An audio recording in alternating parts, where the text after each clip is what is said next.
For the first time since the 1960s, the city will conduct district elections rather than the usual at-large elections. Up to now, we've had at-large elections, which means that every registered voter in the city has voted for every city council member and the mayor.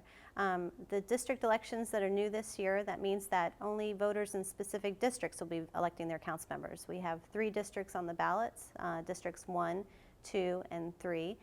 That's the east side, the Mesa, and the west side specifically.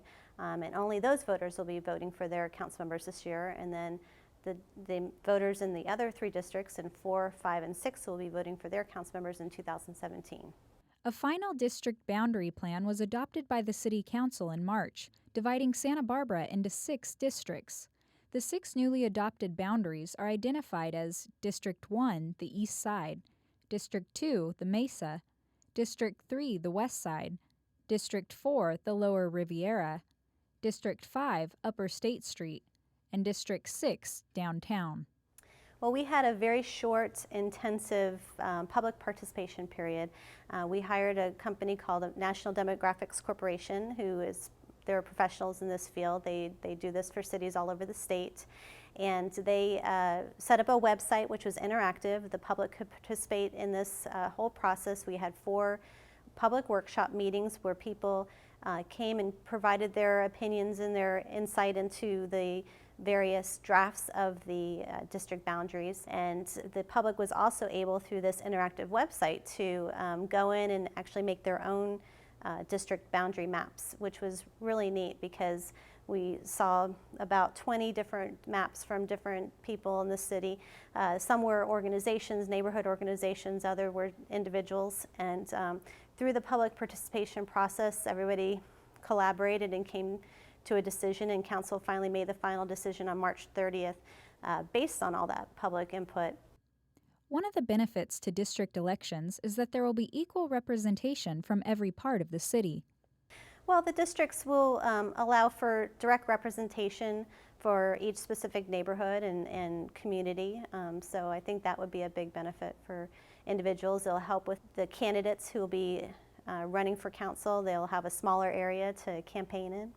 We'll find out how district elections will impact the city. I think one thing we do know is that elections will be different. They'll be more concentrated on neighborhoods and neighborhood issues, and I think that will give voters a better opportunity to have access to the candidates running. So I encourage people to seek out local forums, look for candidates walking and knocking on doors. I think there will be more access for people to get information about who to vote for. Rather than going into a polling place to vote, this election will be done by mail-in ballot. For the past number of elections, the city of Santa Barbara has gone to mail-in ballot elections. And what we found is that that has increased voter participation and turnout by making it easier to vote.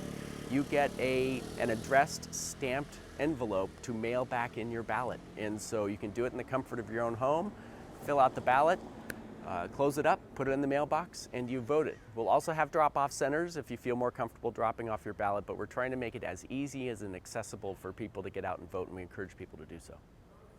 Ballots can be dropped off at one of these 4 drop-off center locations: City Hall, Franklin Neighborhood Center, Holy Cross Catholic Church, and Calvary Baptist Church.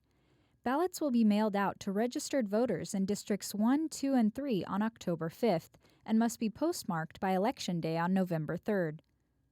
So one of the changes this year by going to district elections is that not everyone will vote for city council this year. If you're in one of the 3 districts that does not have an election this year, there isn't another citywide measure on the ballot, and so you don't vote this year. Your district representative will be up for election in 2 years in November 2017.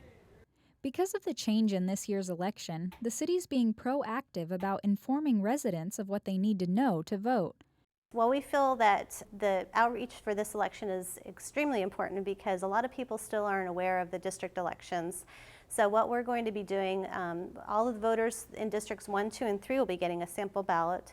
And in that ballot, in the sample ballot, there's a letter that explains kind of the district elections and what's been happening, and it explains why they're only voting for 1 person as opposed to 3 people this election. For the rest of the other 3 districts, districts 4, 5, and 6, we're going to be mailing out postcards with a similar letter to explain to them why they're not getting a ballot this year, and that they will be getting their ballot in 2017. We're also doing a public service announcement that will be airing on television and the radio stations locally. We're putting bus ads out. We're doing a lot of voter outreach this year just so that people can understand what's happening. This is a big change in the way our system is run. For registered voters who would prefer to go in and vote rather than mail in their ballot, they can do so at one of the drop-off center locations from 7 a.m. to 8 p.m. on Election Day. In an election like this, especially the district elections, it's going to be extra important for people to vote, especially in certain districts where there aren't as many registered voters. Then that means that there are going to be fewer people who will be electing their city council member. And these city council members, even though they directly represent the districts, they're still working for the city at large. So it's just important that everybody who can vote, who have registered to vote, to actually vote in this election because it impacts the entire city.